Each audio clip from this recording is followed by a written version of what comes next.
están en línea y quienes están presentes. Esta es la conferencia de prensa del Grupo de Trabajo de las Naciones Unidas sobre las Empresas y los Derechos Humanos, que realizó su primera visita oficial a la República Argentina y con invitación del gobierno.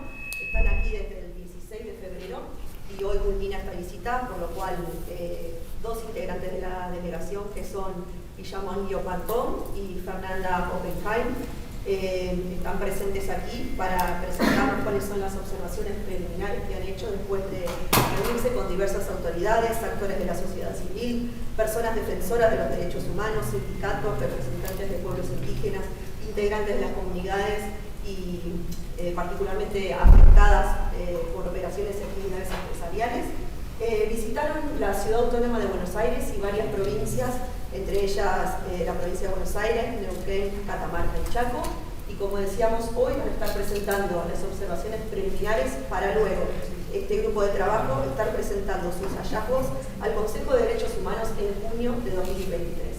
Sin más, entonces, vamos a escuchar cuáles son las observaciones de la delegación. Adelante. Thank you very much, everyone, for joining us today, and welcome to this press conference.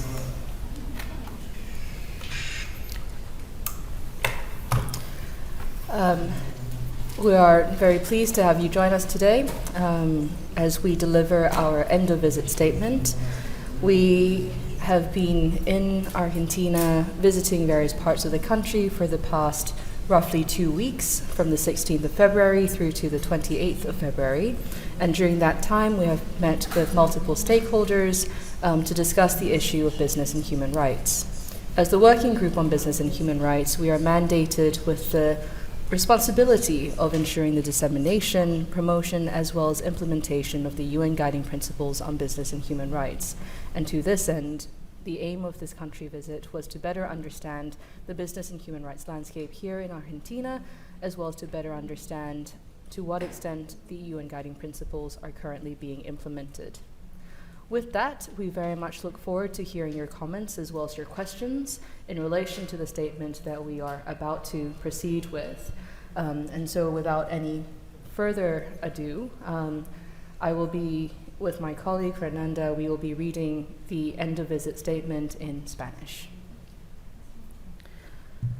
En nuestra calidad de expertas del Grupo de Trabajo de las Naciones Unidas sobre Empresas y Derechos Humanos, hoy hemos finalizado nuestra visita a Argentina del 16 al 28 de febrero. La delegación estuvo compuesta por mí, Guillermo Pantón, presidenta del Grupo de Trabajo, y por Fernanda Oppenheim Cabrera. Agradecemos al Gobierno de la República Argentina por su apoyo en la facilitación de esta visita y por su disposición a abordar cuestiones de empresas y derechos humanos, y en particular al Ministerio de Relaciones Exteriores, Comercio Internacional y Culto por su cooperación en la organización de la misma. El objetivo ha sido identificar iniciativas, oportunidades y desafíos para implementar los principios rectores de las Naciones Unidas sobre Empresas y Derechos Humanos en Argentina, con el fin de prevenir y fortalecer la protección contra los abusos a derechos humanos relacionados con la actividad empresarial en línea con los principios rectores. Durante nuestra visita, nos hemos reunido con diferentes representantes de alto nivel del Gobierno de la Nación, incluyendo el vicecanciller del Ministerio de Relaciones Exteriores, Comercio Internacional y Culto, el jefe de gabinete de asesores del presidente de la Nación, altos representantes de la Jefatura de Gabinete de Ministros y el Comité Asesor del Plan Nacional de Acción sobre Empresas y Derechos Humanos, así como representantes de los siguientes ministerios: Trabajo, Empleo y Seguridad Social, Economía, Mujeres, Géneros y Diversidad, Ambiente y Desarrollo Sostenible, Obras Públicas, Desarrollo Social, Justicia y Derechos Humanos. Adicionalmente, nos reunimos con representantes de la Oficina Anticorrupción, el Instituto Nacional de Asuntos Indígenas, la Agencia Nacional de la Discapacidad y el Instituto Nacional contra la Discriminación, la Xenofobia y el Racismo. Además, Mantuvimos reuniones con representantes de la Honorable Cámara de Senadores de la Nación y de la Honorable Cámara de Diputados de la Nación y representantes de la Corte Suprema de Justicia de la Nación, incluyendo al Secretario General a cargo de la Secretaría de Justicia Ambiental y al Secretario General a cargo de la Secretaría Judicial número 1.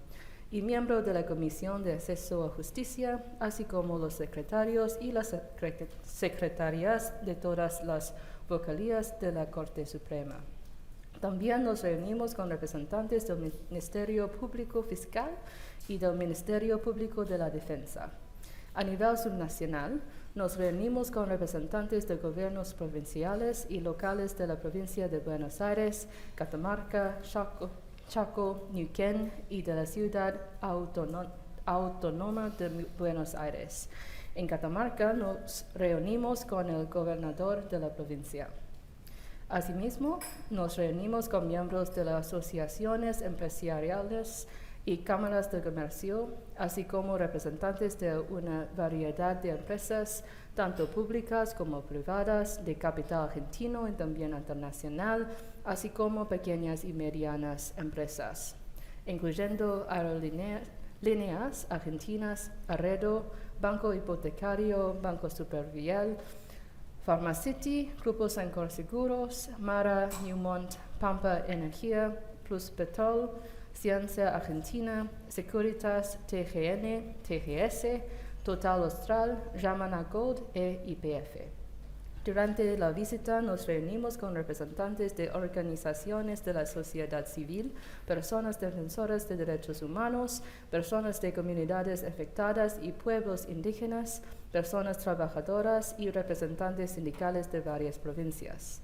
Agradecemos a todas las personas, comunidades, organizaciones y empresas que se han reunido con nosotras y en algunos casos desplazado largas distancias para compartir sus experiencias y entablar un diálogo abierto y franco sobre las iniciativas, oportunidades, retos y problemáticas actuales en relación con la aplicación de los principios rectores. Nos gustaría también agradecer el apoyo brindado por la Oficina de la Coordinadora Residente de Naciones Unidas. En nuestra declaración, quisiéramos esbozar algunas observaciones iniciales de nuestra visita. Nuestro informe de visita oficial se presentará en el 53º periodo de sesiones del Consejo de Derechos Humanos en junio de 2023 e incluirá observaciones y recomendaciones adicionales y más detalladas. Bueno, la visita del grupo de trabajo tuvo lugar durante un año electoral, marcado por una crisis económica en curso, con registros de una tasa de inflación del 94,8% en 2022, que es la cifra anual oficial más alta desde 1991, según datos del INDEC. A pesar del impulso para la recuperación económica tras la pandemia de COVID-19, la tasa de pobreza de Argentina sigue siendo elevada, ubicándose en 36,5% de la población en 2022, de acuerdo también a datos del INDEC. La pobreza se concentra en determinadas regiones, sobre todo en las provincias del norte del país, siendo los pueblos indígenas especialmente afectados por la desigualdad social, la marginación económica y el racismo estructural. Todo esto se da en un contexto de episodios de excesivo endeudamiento externo y las sucesivas crisis financieras resultantes de ello. A pesar de los notables avances que Argentina ha logrado en relación con la promoción de los Objetivos de Desarrollo Sostenibles de la ONU y en particular con la incorporación de la perspectiva de género y la inclusión social en las políticas públicas y desarrollos legislativos, hay grupos dentro del país que siguen en permanente rezago. A estas realidades subyace un modelo de desarrollo basado en la sobreexplotación de los recursos naturales que se ha traducido en, entre otros, un crecimiento de la megaminería, la extracción convencional y no convencional de hidrocarburos y la agroindustria. Aunque estos sectores generan una considerable actividad económica, también han suscitado graves vulneraciones de derechos humanos. Además, los intereses a veces contrapuestos de las empresas, el Estado y los actores sociales generan frecuentemente conflictos socioambientales, lo cual ocurre en un contexto de gran asimetría de poder entre las partes. Este desafío se ve claramente en las experiencias de las comunidades y pueblos indígenas en áreas rurales y semirurales, así como en áreas de pobreza urbana. El grupo de trabajo recibió, por ejemplo, algunos casos sobre desalojos de familias viviendo en asentamientos irregulares en ciudades como Buenos Aires y la falta de provisión de servicios básicos como transporte y electricidad. Tal y como establecen los principios rectores, todas las empresas, independientemente de su tamaño y sector, tienen la responsabilidad de respetar los derechos humanos, mientras que los Estados tienen el deber de proteger contra las violaciones de los derechos humanos cometidas en su territorio o jurisdicción por terceros, incluidas las empresas. Las reuniones y consultas realizadas durante esta visita han puesto de manifiesto de forma abrumadora la necesidad de que las empresas hagan más para cumplir con su responsabilidad, así como de que los gobiernos en todos los niveles de la administración creen conciencia, brinden orientación y garanticen la implementación y el cumplimiento de estos deberes y responsabilidades. Ahora vamos a compartir algunas observaciones sobre las obligaciones estatales en materia de empresas y derechos humanos. La iniciativa del Gobierno Nacional de desarrollar un Plan de Acción Nacional de Empresas y Derechos Humanos, que llamaremos PAN a partir de ahora, es prometedora. Sin embargo, muchos de los actores de diversos sectores con los que dialogamos no conocían el proceso del PAN o no habían sido incluidos en los espacios de participación. Preocupa particularmente a nuestro grupo la falta de información hacia pueblos y comunidades indígenas, sociedad civil y al propio sector privado, lo cual recomendamos se aborde a la brevedad posible para garantizar una amplia participación en el proceso de elaboración del PAN. Asimismo, el grupo de trabajo identificó una falta generalizada de conocimiento acerca de los principios rectores, particularmente a nivel de las autoridades provinciales y también en algunas instancias nacionales. Recomendamos al Gobierno Nacional redoblar esfuerzos en difundir este estándar con el fin de lograr mayor compromiso e involucramiento de los sujetos obligados en materia de derechos humanos a lo largo y ancho del país. Esto incluye una designación adecuada de recursos y desarrollo de planes de capacitación del funcionariado. Entendiendo las complejidades de un Estado federal, por supuesto, observamos la buena voluntad de todas las partes de colaborar en temas de derechos humanos. Sin embargo, nos preocupa la falta de coordinación entre el Gobierno Nacional y los gobiernos provinciales, particularmente en materia de gestión de los recursos naturales y los territorios, y su impacto directo en los derechos humanos. Instamos a las autoridades argentinas en todos los niveles a coordinar mejor en la distribución de competencias. Igualmente, detectamos la necesidad de difundir información clara, precisa y culturalmente adecuada sobre este particular a las personas de titulares de derechos, especialmente a los pueblos indígenas y a otras comunidades locales. Hemos visto positivamente un esfuerzo de trabajo concertado entre algunos ministerios y agencias gubernamentales. A pesar de ello, parece haber una falta de coordinación, superposición o insuficiente claridad en la asignación de facultades en algunos temas clave para la agenda de empresas y derechos humanos, como la gestión del agua, la aplicación de leyes vinculadas a la materia ambiental o el manejo territorial. Es importante destacar además la necesidad de fortalecer algunas instituciones clave, como el Instituto Nacional de Asuntos Indígenas, las Fiscalías de Delitos Ambientales y las Secretarías de Derechos Humanos, con un énfasis particular en el nivel provincial. Finalmente, el grupo de trabajo identificó una importante brecha de implementación y de fiscalización de los marcos legales y regulatorios en todos los ámbitos. Si bien el país cuenta con numerosas protecciones constitucionales en materia de derechos humanos, ha ratificado un gran número de convenios internacionales relevantes y tiene mayormente leyes y reglamentaciones adecuadas, en las conversaciones que hemos sostenido con el sector privado, la sociedad civil, comunidades locales y pueblos indígenas, y también en documentación recibida por escrito, se reporta que existen vacíos institucionales, incumplimientos sistemáticos de los citados marcos legales y brechas generalizadas en las funciones regulatorias de las autoridades estatales. Es urgente que el Estado argentino en toda su órbita aborde esta problemática sistémica. Ahora algunas observaciones sobre la responsabilidad de las empresas en materia de derechos humanos. Los representantes del sector privado destacaron durante la visita el escaso conocimiento sobre los principios rectores y la debida diligencia en materia de derechos humanos dentro de la comunidad empresarial, lo cual adjudican en gran medida la ausencia de marcos normativos claros sobre empresas y derechos humanos, así como de la falta de evaluación y seguimiento de lo que deben emprender para cumplir con sus responsabilidades.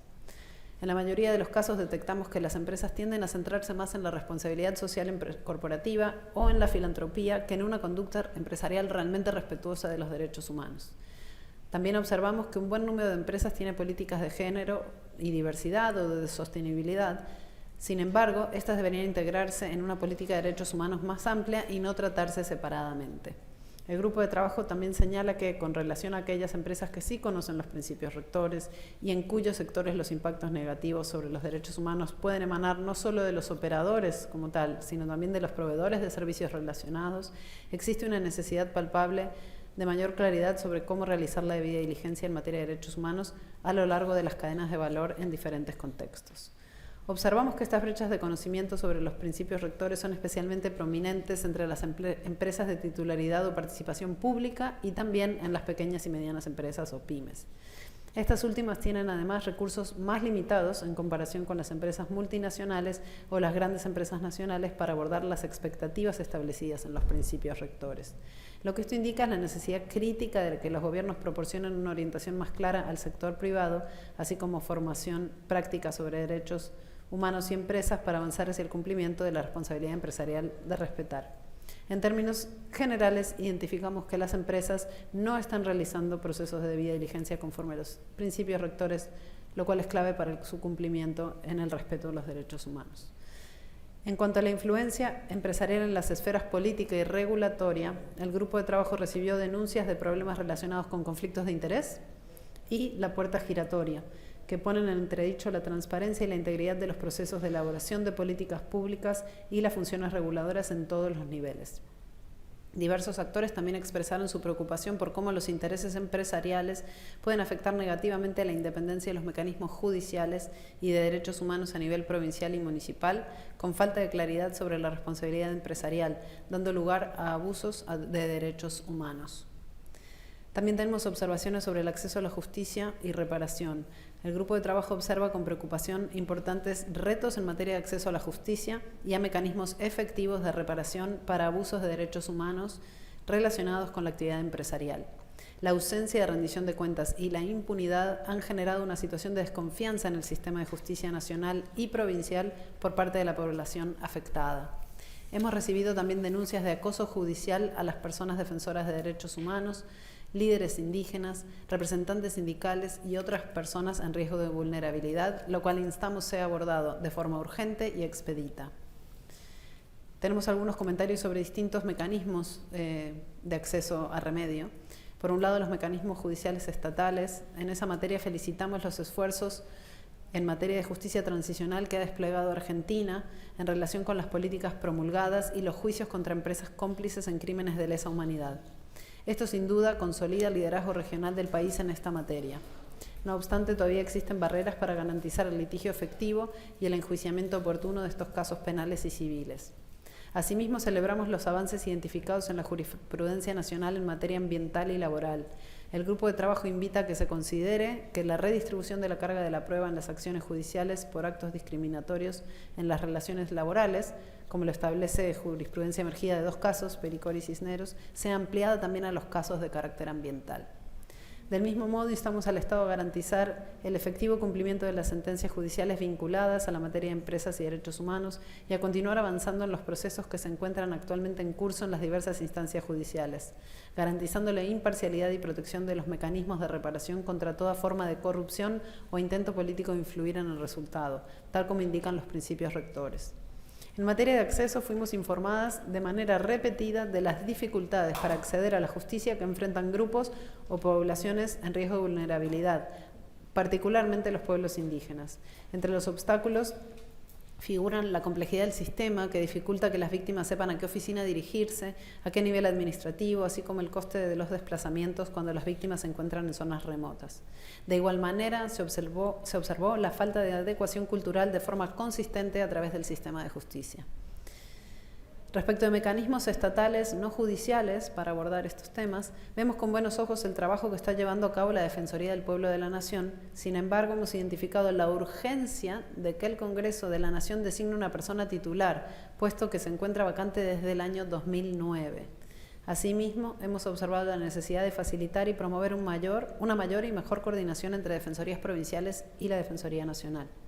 Por otro lado, Argentina estableció un punto nacional de contacto como Estado signatario de las directrices de la OCDE para empresas multinacionales, tras su adhesión en 1997 a la declaración en esta materia. Sin embargo, este mecanismo tiene asignados recursos insuficientes y permanece siendo ampliamente desconocido para los actores con los que el grupo de trabajo se reunió durante la visita.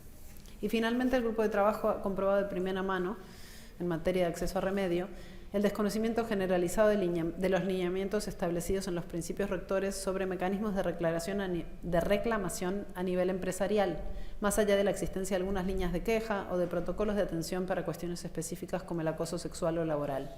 Instamos a las empresas a realizar acciones de reparación cuando sea pertinente y a establecer o participar en mecanismos de reclamación eficaces a nivel operativo, incluyendo a través del soporte proporcionado por asociaciones empresariales o grupos multiactor.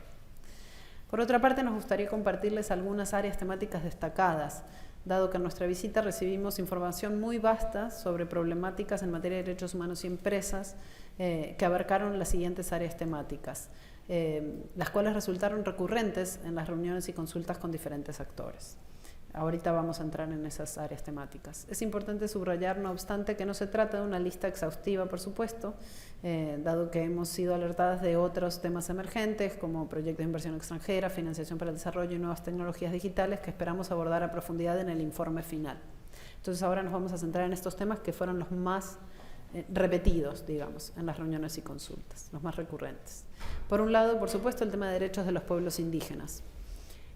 Sobre el ordenamiento territorial, específicamente, el Estado Nacional ha reconocido a 1.822 comunidades en toda la Argentina, de las cuales menos de la mitad tienen culminado el relevamiento en sus territorios, como lo ordena la Ley 26.160 de Emergencia Territorial Indígena, sancionada en 2006 y prorrogada por última vez por el Decreto 805-2021.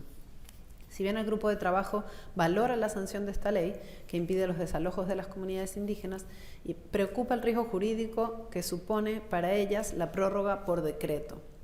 Por otra parte, el grupo de trabajo ha recibido denuncias que dan cuenta de que, incumpliendo con la normativa, aún se realizan desalojos de las comunidades, en muchos casos violentos, particularmente para habilitar proyectos de gran extensión territorial, por ejemplo, industrias extractivas y desarrollos inmobiliarios, y que el relevamiento de sus territorios ha sido hasta ahora un proceso lento e ineficiente.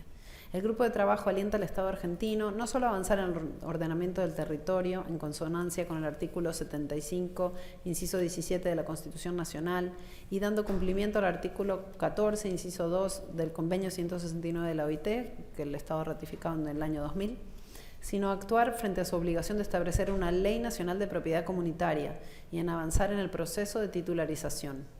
En este sentido, es fundamental que el Estado argentino continúe sus esfuerzos para cumplir con la sentencia de la Corte Interamericana de Derechos Humanos en el caso Lacaunat versus Argentina del año 2020. Aunque el grupo de trabajo celebra el reconocimiento de los derechos de los pueblos indígenas en la Constitución Nacional, hemos notado con alarma la discriminación estructural que afecta a las personas de pueblos indígenas, sufriendo mayores índices de pobreza y barreras más acentuadas en el acceso a la infraestructura esencial, como salud, electricidad, agua y educación.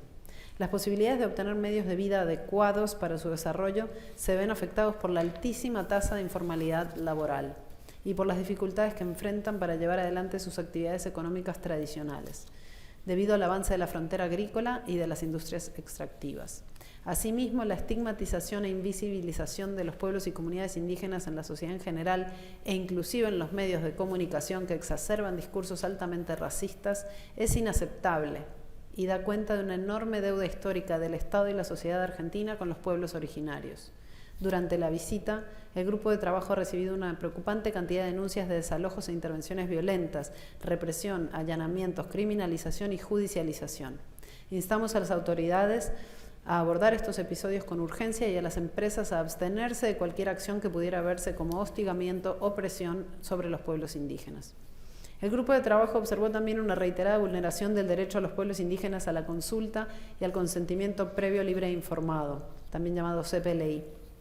Reconocemos algunos avances en la materia, como el manual técnico para la consulta a pueblos originarios en la gestión de bosques y cambio climático, elaborado por el Ministerio de Ambiente y Desarrollo Sostenible, y el muy reciente decreto 0108 sobre el procedimiento de consulta previa, libre e informada aplicable a las comunidades indígenas de la provincia del Neuquén, que es el primero en el país y sienta un buen precedente. Sin embargo, nos preocupa que el decreto es aplicable únicamente a comunidades que cuentan con personería jurídica otorgada por las autoridades estatales, lo cual contraviene el derecho a la autonomía y al autogobierno establecido en el Convenio 169 de la OIT, del cual Argentina es signataria.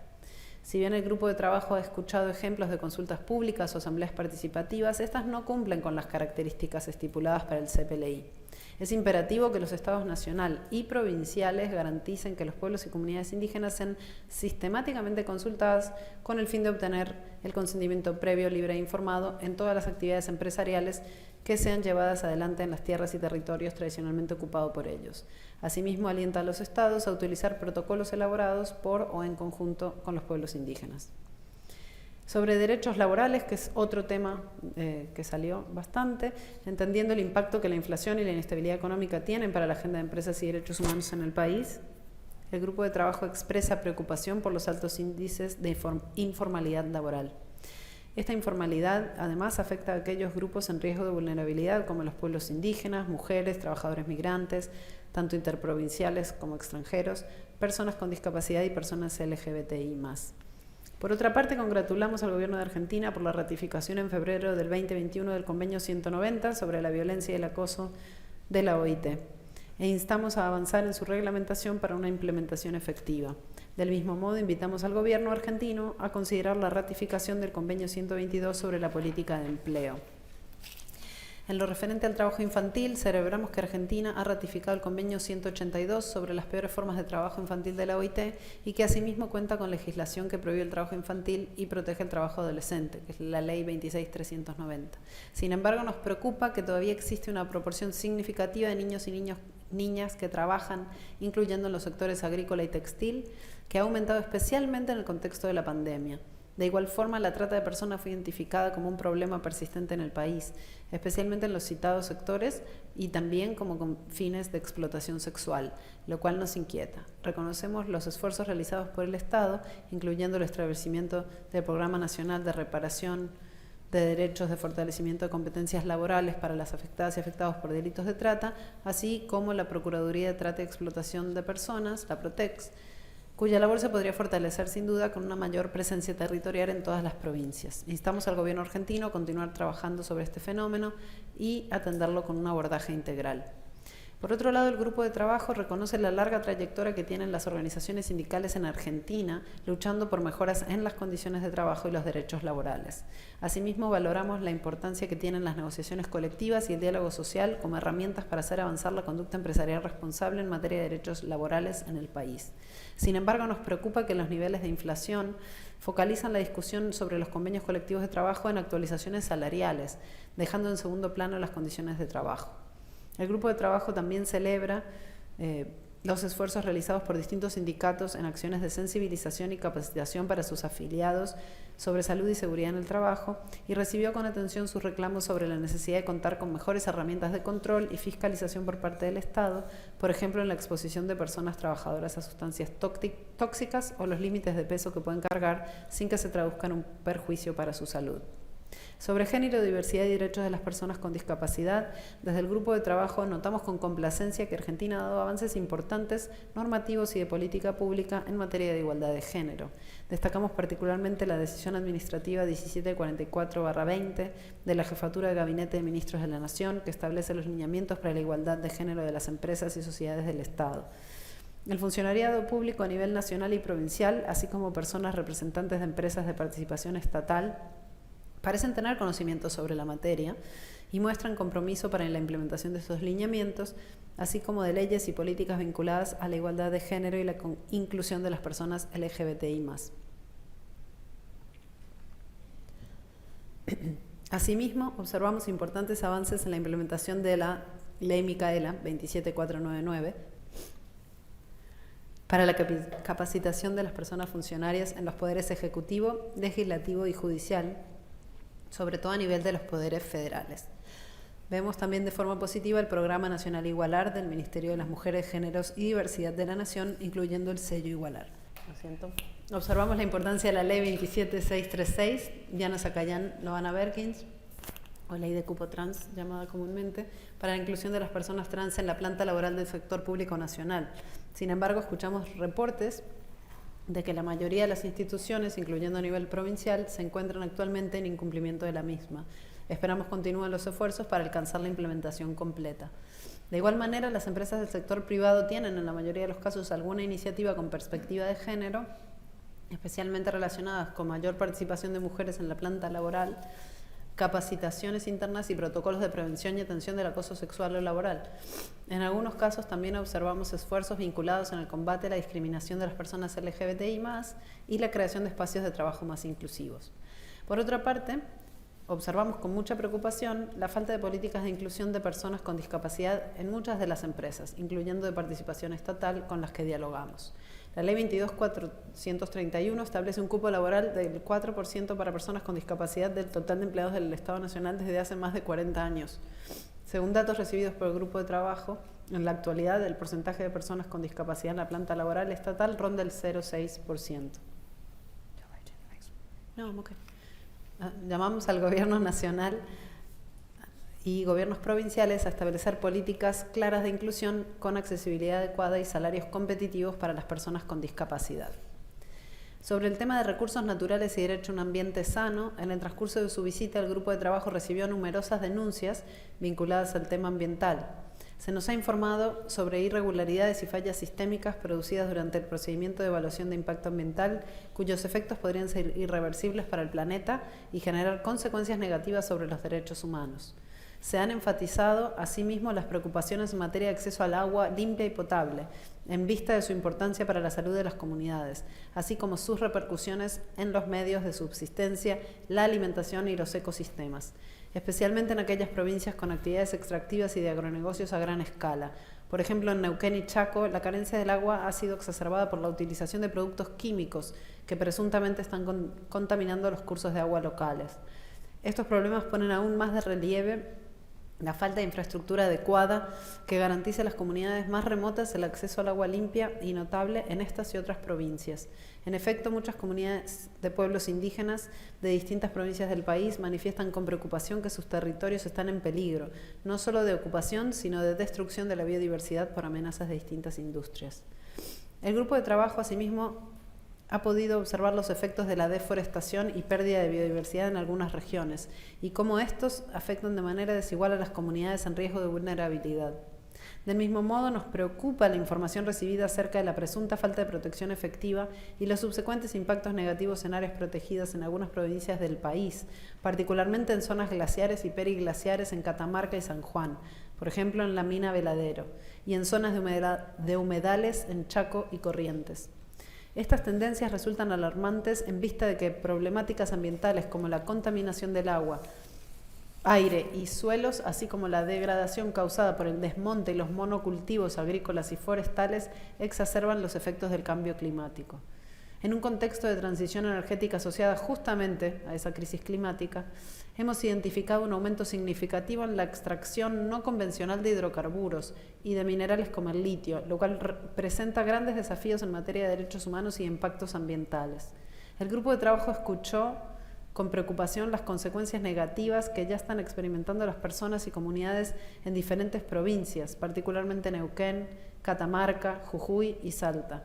Llamamos al Estado argentino a cumplir con su función reguladora y de protección de los derechos humanos y garantizar el consentimiento previo, libre e informado, y a las empresas a respetar y ejercer la debida diligencia en derechos humanos durante toda la vida de los proyectos.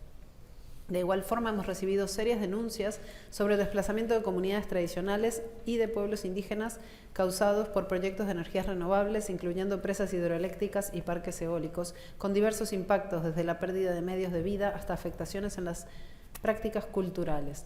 Finalmente, hemos sido informadas de casos de ataques contra personas defensoras de derechos humanos, incluyendo criminalización de la protesta. Un ejemplo preocupante lo constituyen las denuncias recibidas por el grupo de trabajo sobre hechos de represión ocurridos en la localidad de Andalgalá, provincia de Catamarca, en mayo de 2022, que derivaron en la detención y judicialización de vecinos y vecinas que se oponen al proyecto minero Mara. Exhortamos a las autoridades competentes a garantizar el derecho a la defensa de los derechos humanos en todo el país y a crear mecanismos para la protección de las personas defensoras. Y finalmente, sobre el derecho humano a la salud, el grupo de trabajo recibió con alarma reportes de afectaciones severas en el contexto de las operaciones empresariales en sectores productivos de gran peso para la economía del país. Particularmente nos preocupa el uso extendido de biocidas en locaciones con poblaciones cercanas y los daños a la salud provocados por las derivas de estos químicos. Por ejemplo, según información recibida por el grupo en el transcurso de la visita, en las localidades de Presidencia Roca y Pampa del Indio, en provincia de Chaco, unas 700 personas fueron hospitalizadas en 2021 tras fumigaciones aéreas y terrestres realizadas en el establecimiento Don Panos de la empresa Unitec Bio.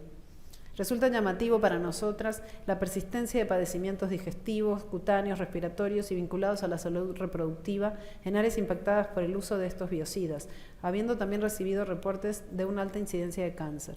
Es crítico que el Estado argentino redoble esfuerzos para garantizar la protección de la salud de las personas que habitan estas zonas, incluyendo mayores regulaciones y fiscalización a las empresas que operan con estos químicos. Es igualmente crucial que las empresas cumplan con su responsabilidad de respetar los derechos humanos, abstenerse de ejercer daño y proveer reparaciones cuando este daño ocurre. El grupo de trabajo también observó impactos negativos al derecho a la salud en regiones mineras y petroleras, recibiendo extensa información sobre afectaciones derivadas del consumo de agua presuntamente contaminada con metales pesados, así como por el incremento en el polvo y sus consiguientes consecuencias en el sistema respiratorio de las poblaciones vecinas. Además de los impactos físicos mencionados, pudimos ver también de primera mano las afectaciones al derecho a la salud psicosocioemocional de las personas que conviven con estas industrias y la incertidumbre permanente en cuanto a su salud física, su seguridad territorial, económica, hídrica y alimentaria. Es impostergable que el Estado argentino realice monitoreos constantes al derecho a la salud, ya que no se cuenta con datos oficiales que permitan tener un conocimiento certero de las afectaciones y tomar medidas adecuadas para la atención. Asimismo, el grupo de trabajo identificó la necesidad de ampliar el acceso a la salud en las localidades rurales y semirurales del país. Recibimos reportes de clínicas o puestos sanitarios sin suficientes insumos, sin personal médico especializado, ni ambulancias y con mala conectividad, lo cual deja en riesgo a las personas de pueblos indígenas y otras comunidades históricamente marginadas. Por otra parte, observamos desafíos en las garantías de protección a la salud vinculadas a las industrias de alimentos ultraprocesados y bebidas azucaradas, particularmente en cuanto a la implementación de la Ley 27642 de promoción de la alimentación saludable, también llamada comúnmente Ley del Etiquetado Frontal. El grupo de trabajo recibió denuncias de interferencias por parte de las industrias, las cuales instamos sean investigadas y abordadas adecuadamente por las autoridades competentes. Conclusiones. Aún queda mucho por hacer para la protección de los derechos humanos en el contexto de la actividad empresarial en Argentina y la implementación de los principios rectores. El país cuenta con un marco normativo vasto, sin embargo, su implementación y la debida fiscalización son muy limitadas a nivel nacional y provincial. El acceso a la justicia y remediación es también un desafío que persiste, así como las cuestiones de participación pública e inclusión. Las poblaciones históricamente vulneradas, particularmente los pueblos indígenas, se encuentran en un estado de riesgo permanente y esto debe ser subsanado urgentemente. El Estado argentino necesita dar pasos firmes para cumplir con sus obligaciones como sujeto garante y como regulador de las empresas, tanto desde los poderes nacionales como provinciales y locales. Debe establecer expectativas y requisitos claros de respeto de los derechos humanos y el ambiente para las empresas que operan o desean tener actividad en el territorio nacional. El compromiso del gobierno argentino con la creación de un PAN brinda una oportunidad para concientizar a diversos actores acerca de las problemáticas observadas por el grupo de trabajo en esta visita y sobre todo para comenzar a tomar las medidas necesarias para su abordaje. Sin embargo, se necesitarán numerosas iniciativas en varios frentes para traducir los compromisos expresados en materia de empresas y derechos humanos en acciones concretas. Agradecemos nuevamente la invitación del Gobierno Nacional para que realicemos esta visita oficial, así como la disposición de las provincias visitadas, con el fin de que realicemos observaciones y brindemos recomendaciones para mejorar la situación de los derechos humanos en el contexto de la actividad empresarial en Argentina. Muchas gracias. Muchas gracias. Si tienen, bueno, ahora abriríamos, ¿no? Sí, bueno, agradeciendo a las dos integrantes del grupo de trabajo por compartir esta información.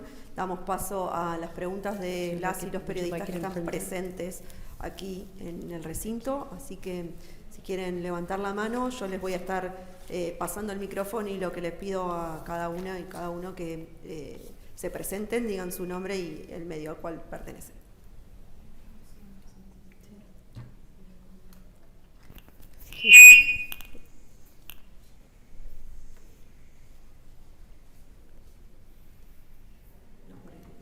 Bueno, esperemos que no acople.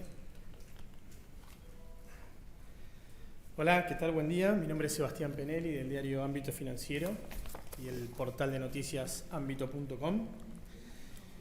El informe es bastante extenso.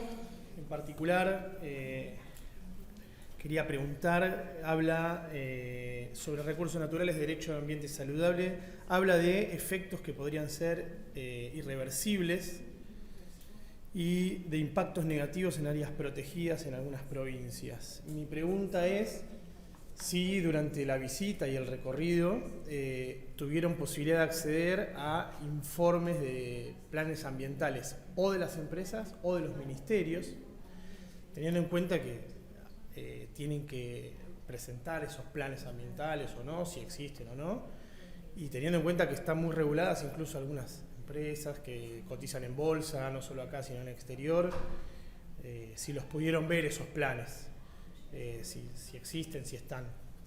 Y una segunda pregunta es si pudieron recorrer, por ejemplo, el yacimiento Vaca Muerta, alguno de los yacimientos, ya sea de hidrocarburos convencionales o no convencionales, o algún yacimiento minero en particular, y pudieron estar ahí en el campo para ver todas estas condiciones, ¿no?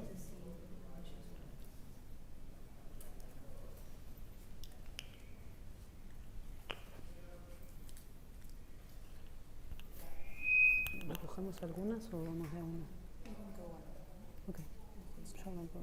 Okay. Bueno, gracias por la pregunta. Sí, en efecto, empiezo por la segunda. Pudimos recorrer tanto yacimientos en Vaca Muerta como un sitio minero también en Catamarca.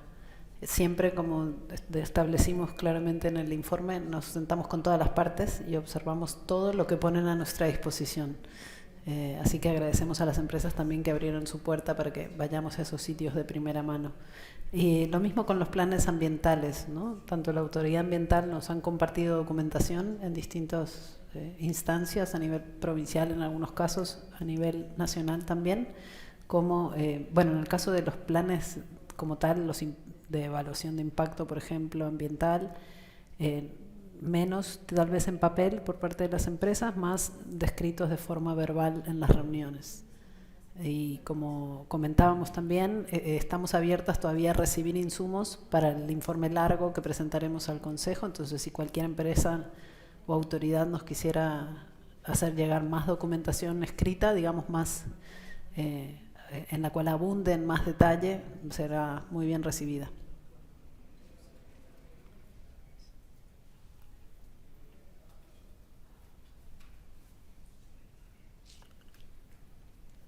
Buen día, soy Loana Tejero de Econojournal.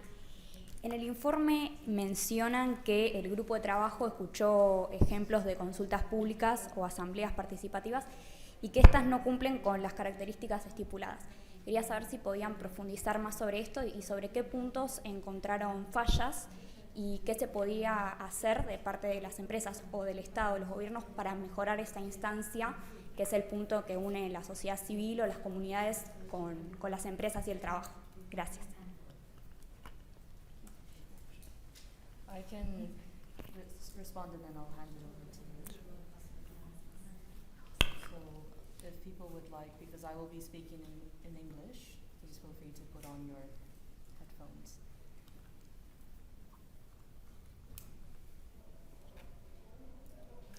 So, in response to your question, which, if I understood correctly, is about the nature of the public consultations that don't meet the international standards, especially standards such as free, prior, and informed consent. Certainly, we have received reports about how, for instance, entire communities, especially indigenous communities, were not made aware about the nature of a project that was going to be coming into their territory. This is a recurring issue, and indeed it is an issue not just about being a community being told that there is going to be this project, but also being provided important information about, for instance, the environmental impacts and certainly the social impacts as well. There were also reports about how communities were not aware of what the remediation plan would look like or what the compensation would look like, and that also goes into the bigger problem about how there is no prior and informed consent, in the sense that they cannot provide prior and informed consent if they do not know what they're entitled to, what they will be receiving, and indeed what will be happening. Similarly, there were reports about coercion, in the sense that communities felt like they were under duress, placed under duress, to agree to certain projects, and this of course goes back to the issue of free consent. If there is any perception of pressure being placed upon a community, certainly with the presence of private security companies or police, for instance, that cannot provide an environment for there to be free consent. So there are flaws, and there are issues clearly with respect to transparency, in terms of the information about projects, but also the actors involved, and in terms of what can be done more by the state and the government. I can hand over to my colleague, who I'm sure will also have a lot more to add. Sí, quizás también para complementar, sí recibimos reportes de, por ejemplo, la existencia de reuniones informativas o asambleas participativas, digamos, como espacios para que cualquier integrante de la comunidad se acerque y reciba pues, información, sobre todo de forma verbal, por parte de representantes de las empresas, o en algunos casos con autoridades o acompañados con autoridades competentes en la materia. Pero lo que, digamos, una característica común a todos esos espacios es que nunca es previo, siempre son con concesiones ya otorgadas. El convenio 169 de la OIT establece previo es la primera palabra, es consentimiento previo, libre e informado. Entonces, el carácter de previo está ausente, creo que en todos los informes que recibimos. Siempre es después que ya está la concesión. Y eso, pues, justamente infringe un poco estos estándares internacionales. Y a su vez, en algunos casos, hay, diría, mecanismos de participación, porque no son realmente consultas conforme a estos estándares, pero no siempre son culturalmente adecuados. Por ejemplo, traducidos a lenguas de pueblos indígenas, o la difusión es insuficiente para que puedan acercarse. A veces las locaciones son lejanas a donde viven las personas, o bueno, no tan accesibles. Y otra cuestión que hemos visto también en algunos casos es que hay interferencia de actores empresariales fundamentalmente, a veces seguridad privada, a veces otros, en,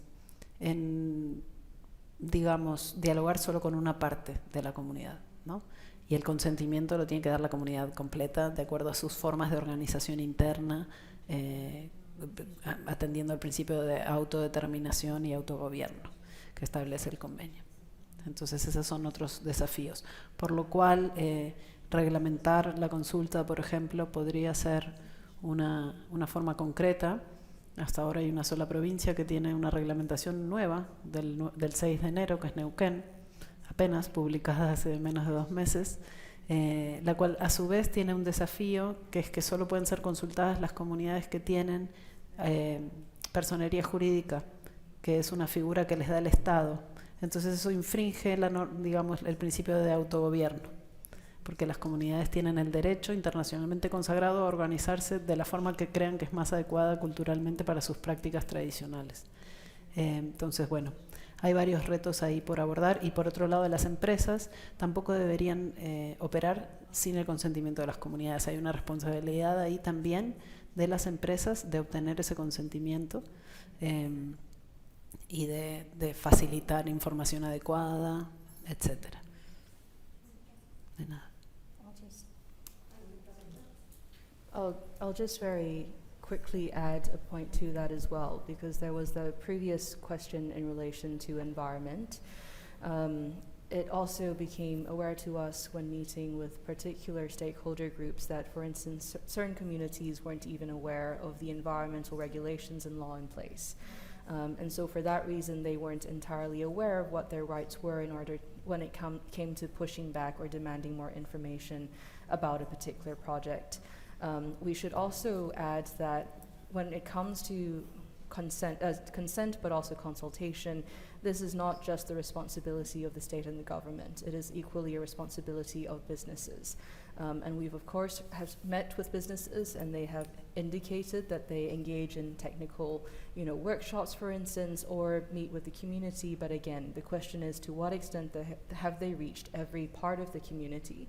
But also, to what extent are those consultations, those workshops, set in locations that do not create any sense of pressure on the community, but also are understandable to the community, especially when you're talking about big projects like mining, for instance. There is a lot of technical language, and that it's not always accessible to the communities to understand what is going on. So in light of that, we would also, I think, emphasize that there's a lot of talk amongst companies about a social license to operate, and it is important to underline that social license is ultimately, it's something that cannot be coerced and it cannot be fabricated. It must come genuinely from the communities themselves, based on an understanding of their circumstances, of the local context, and the actual as well as potential impacts that a development or a resource extraction project can have on both the society, on the community, as well as on the natural environment.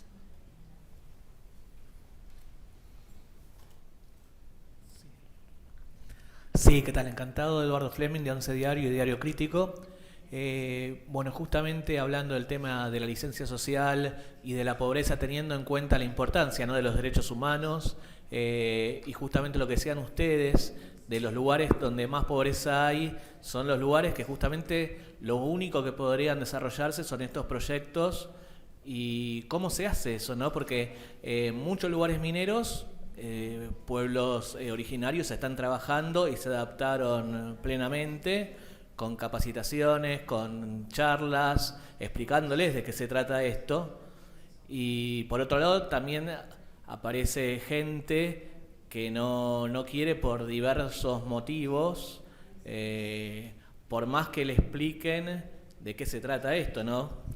Y por otro lado también les quería consultar, ustedes comentaron de los incidentes que hubo en mayo en Andalgalá, que estos ocurrieron también justamente porque cuando tenía que haber un cambio de turno, tenían que salir los trabajadores que estaban en el proyecto para regresar a sus hogares, ¿no?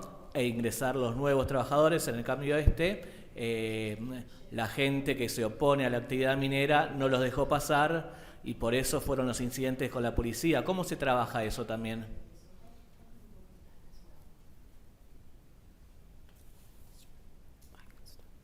Ok. Bueno, muchas gracias. Bueno, por un lado, a veces, tomando tus palabras, aunque se explique, la gente de todas maneras puede no estar de acuerdo con eso. Y es derecho de los pueblos indígenas, que están muy invisibilizados en la Argentina y estigmatizados. Tienen el derecho a decidir cómo vivir sus vidas y qué pasa en sus territorios. Eso es un derecho internacionalmente consagrado, y además Argentina es signatario de todos esos tratados internacionales que protegen esos derechos.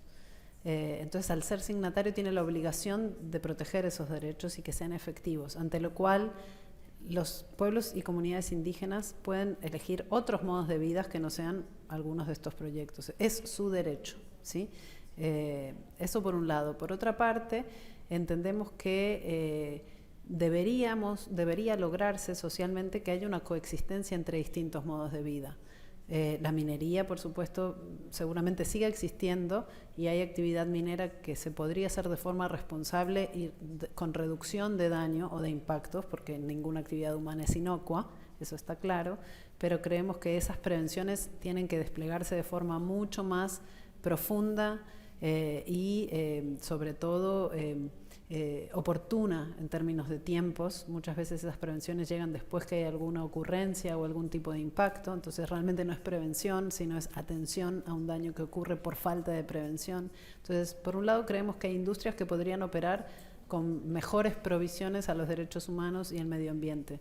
Por otro lado, por supuesto, los pueblos indígenas tienen el derecho a consentir o no consentir esas operaciones en sus territorios, y finalmente podrían convivir distintos modelos, ¿no?, de generación de sustento. También las comunidades muchas veces tienen cultivos para su propio consumo y para la venta pequeña en la localidad, etcétera, que deberían permitirse que convivan con estos otros proyectos en nuestra perspectiva, o sea, no deberían estar peleados necesariamente, ¿sí? Finalmente, otra vez, la información, aunque uno vaya y le informe a cualquier persona de cualquier cosa, esa persona puede elegir no estar de acuerdo de todas maneras, digamos, no siempre es falta de información, a veces sí, a veces es simplemente que no consienten que esa actividad suceda en sus territorios. Entonces es un tema un poco complejo, pero que sí se puede navegar, y hay algunos pocos ejemplos positivos donde se va logrando ese diálogo, ¿sí? Pero siempre y cuando también se cumpla con el principio de consulta. Sin consulta es muy difícil después llevar una buena relación con las comunidades vecinas, porque se infringe un derecho muy fundamental, ¿sí? Y lo otro que tampoco ayuda es la falta de certeza territorial. Por eso instamos en el informe también a que se empiece realmente a trabajar en una ley, que entendemos que hay un texto que no se ha discutido sobre propiedad social o comunitaria de la tierra, que eso también le daría títulos a las comunidades y facilitaría mucho más todo este tipo de cuestiones. Sin título es más difícil también esto, ¿no? Y sobre los incidentes, siempre instamos a la no violencia y a la no represión de la protesta. La protesta es un derecho humano. Y la protección de las personas defensoras también está consagrada en una declaración internacional, y hay una propia guía del grupo de trabajo que también invitamos a leer sobre personas defensoras, donde justo recomendamos cómo empresas y cómo estados pueden abordar el tema de personas defensoras en sus contextos. Entonces, eso puede ser un instrumento útil justo para atender a su pregunta.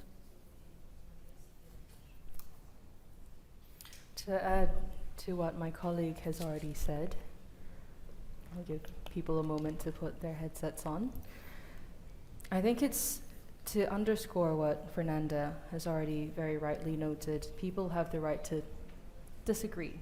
We don't always have to see eye to eye on every issue, but what I would urge is for us to focus not just on the outcome, on whether or not communities end up agreeing with each other or with a company or with the state, but equally on the quality of the process. A lot of the times the issue that we find is in actual fact with the process itself. A very inadequate, for instance, consultation process, one that does not allow for free, prior and informed consent, for instance, or a process that is very much one-sided, where you have a company, or it may well be a state entity, coming in and telling the communities what is going to happen without actually asking them genuinely for their opinions. And so fundamentally this is about listening to those who will be impacted. It is about conducting what we call human rights due diligence by taking into account both the actual and potential impacts as well as the needs of the communities. Because what we have also seen, not necessarily just in the case of Argentina, but in other contexts as well, that companies or state agencies might go in and think that this is what is right for the community, but the community disagrees.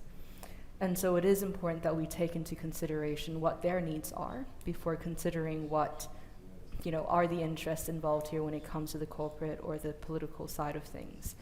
And so this is a very, in one sense, abstract response to the question that you asked. And certainly we recognize that doing proper, effective, inclusive consultations is not an easy thing to achieve. And this is where, going back to the question previously asked about what more can be done by state and government entities, this is precisely this. It's providing more guidance, providing more training, including to both state officials and companies about how to conduct consultations. And indeed, we know that some of those materials are already in the making, but more needs to be done. And more needs to be done in a way that takes into due account the local context that a lot of these projects are currently in.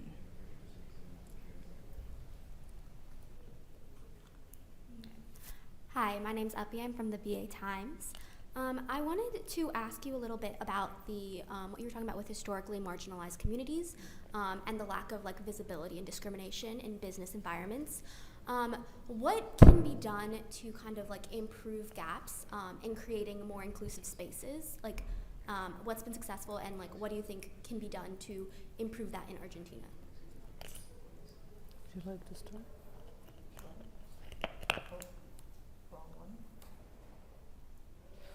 That's a good question, and it's also a difficult question. Again, we acknowledge that it's not easy to always ensure inclusivity, but the point here is that what we must try, and anything less than actual inclusion is not enough. And so with respect to historically marginalized communities and what can be done to improve these gaps and create more inclusive spaces, within the UN Guiding Principles on Business and Human Rights, we identify 3 pillars. The first is the state duty to protect human rights, the second is corporate responsibility to respect human rights, and the third is about access to remedy.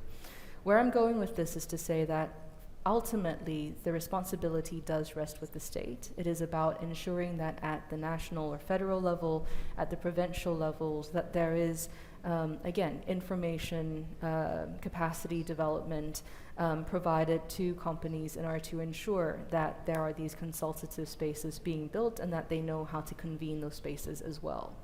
At the same time, it's also important to reach out to the communities themselves so that they are aware of what rights they have, because again, we are talking about marginalized communities here who are often in very remote areas and who in many cases don't even have access to potable water or necessary infrastructure like electricity, and where literacy rates may also be very low. So in light of that, it is important that communication happens in a way that is as accessible as possible to such communities. And really for us to come back and realize that inclusion doesn't just mean gender inclusion. It's a lot about that, but it's not just only about that. It's also about what my colleague was saying earlier. It's about intersectionality, it's also about interculturality, it's about speaking in their language in both a literal and a figurative sense, to ensure that they not only literally understand what's being said, but that they also under the broader context of what this means to them and many times to their livelihoods. Again, I'm aware that what I'm saying here is very abstract, but what I think we've been observing is that we need to start at with the basics here. There are companies like small and medium enterprises, for instance, who seem to want to do more in this space, but who don't know where to start. And so many cases, it's about just even talking about what inclusion means, what an inclusive space looks like within a particular community or within a particular context, and then thinking about how state actors, corporate actors, and indeed civil society as well, and the communities can come together to actually foster a co-created space in that sense. But I'm sure Fernanda has more to add. Sí, quizás nada más un par de reflexiones adicionales. Creo que es muy importante en todos los temas que han salido, además de en este, y quiero ser muy enfática en esto, la responsabilidad de las empresas. Las empresas no pueden evadir su responsabilidad porque haya ausencia de Estado o porque haya fallas en la implementación de las leyes o en la fiscalización, digamos. Y no pueden tener tampoco, según los principios rectores, estándares diferentes en cada país donde operan. Siempre instamos a las empresas a que vayan con el estándar más alto de la jurisdicción que tenga más protecciones. Entonces no se pueden comportar, por ejemplo, en Europa de una forma y en América Latina de otra, ¿sí? Aunque la ley las requiera menos. Eso es la debida diligencia en materia de derechos humanos. Entonces, eso creo que es muy importante enfatizar, ¿sí? Por supuesto que hablamos mucho del Estado como sujeto garante de los derechos, es su obligación, y es su obligación cumplir con sus funciones de regulación, fiscalización, monitoreo, etcétera, inspección, ¿sí? Pero también es muy importante que las empresas no evadan su responsabilidad cuando eso falla, ¿sí? Y esto también aplica para tu pregunta sobre la inclusión, ¿no? O sobre las poblaciones históricamente invisibilizadas. Creo, por otro lado, que hay dos elementos muy importantes. Uno, que son las narrativas, ¿sí? Creemos que invitamos a la sociedad argentina a empezar a cambiar sus narrativas en torno a los pueblos indígenas y diría a los pueblos de otras minorías como el pueblo afro, ¿no? Creo que así como se ha hecho un trabajo, la verdad, bastante impresionante en muchos frentes con respecto al tema de género y diversidad y las disidencias sexogenéricas, hace falta hacer un trabajo muy profundo, incluyendo con los medios de comunicación, en los medios de comunicación, sobre pueblos indígenas y otras minorías que han sido invisibilizadas y marginadas históricamente. Entonces eso es una invitación. Tengo una más, que en realidad es una repregunta de algo que estuvimos escuchando recién. Cuando se pide una consulta previa, ¿no? Hablamos mucho de prevenir antes de que después tener que ir a remediar, ¿no? Hay veces, ¿cómo se logra un consentimiento, por ejemplo, del 100% de una comunidad, ¿no? ¿Cómo se enfrenta a ese desafío? Porque ¿quién sería? ¿El Estado, la empresa, la propia comunidad? Es la que tiene que lograr, no sé, un 100% de coincidencia a la hora de aceptar, no sé, ya sea un pozo petrolero en Vaca Muerta o no sé, cualquier emprendimiento que impacte, ¿no? Que ya sea también en el interior o en las ciudades mismas, porque en un momento dijimos que no se podía tomar una decisión en base a la voluntad de los otros. ¿Cómo se hace para generar ese consentimiento que sea del 100%? ¿Quién es el que se tiene que hacer cargo de eso? ¿O quiénes? Gracias. I'll start first because I think I made the point previously that when it comes to consent, it's not just about the outcome, although the outcome is incredibly important. It's not just about getting 100 people to say yes. It's also about the process. And the issue that we've been seeing is fundamentally about the process. We don't even start talking about the outcome because the process itself is flawed. And when I say that, what I mean is that many parts of it may well be, and I'm just going to give an example here without naming names, example where a community is consulted, but in actual fact, many within the community have no idea what's going on. And so going back to that issue about prior informed consent and free consent as well, we possibly can't ensure prior consent and prevention if, again, the community doesn't really know what's going on and what the impacts will be.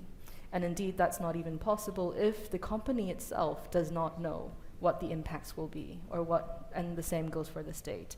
And that may well be because they haven't conducted detailed human rights due diligence to understand both the actual and potential impacts. You asked previously about environmental impact assessments. And I think it's fair to say what we've been hearing are some rather concerning reports about the quality of these environmental impact assessments, but equally about the fact that there is a lack of technical expertise when it comes to understanding, again, the cascading effects that many of these projects can have, especially in the extractive sector, as you've already noted. So coming back to your original question, I think at this stage it is very much about the process. If the process has integrity, if it is indeed an open, inclusive, and frank process where everyone feels like they have the ability to speak up and speak their mind, then we can start talking about the outcomes. But fundamentally, that's where I think we need to start the conversation. Y si puedo simplemente complementar, la confianza no se construye de un día para el otro, ¿no? Ni el consenso.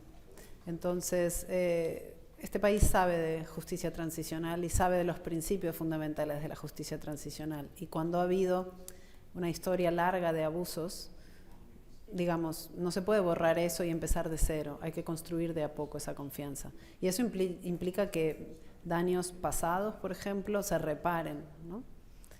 Antes de expandir un proyecto o empezar un nuevo proyecto o dar una nueva concesión, ¿sí? Desafortunadamente muchas de estas industrias tienen historiales, ¿no? Cargan con historiales, y eso desde nuestra perspectiva debería tratarse con los mismos principios de la justicia transicional, ¿no? Verdad, justicia, memoria, reparaciones, ¿sí? Realmente que haya un reconocimiento de que eso sucedió, de que se repare y de que se dé la información completa sobre todos los impactos posibles de los proyectos nuevos o futuros. Y las comunidades siempre saben lo que quieren, cualquier comunidad, no solo los pueblos indígenas, saben lo que quieren y lo que necesitan. Y establecer ese diálogo, ese ida y vuelta, pero con información completa, culturalmente adecuada y de buena fe. Ese es otro principio que no mencioné, pero que es uno de los 5 principios de las consultas y para el consentimiento previo, libre e informado, y es que sean de buena fe. Y eso es fundamental. Entonces, no es de un día para el otro, hay que empezar por los procesos, como decía mi colega, y buscar resultados positivos para todas las partes a través de procesos íntegros con todos estos estándares. ¿Alguna otra pregunta en la sala? Bueno, entonces agradeciendo a las integrantes del grupo de trabajo, a quienes están presentes y a quienes se han conectado, damos por finalizada la conferencia de prensa. Muchas gracias. Gracias por venir.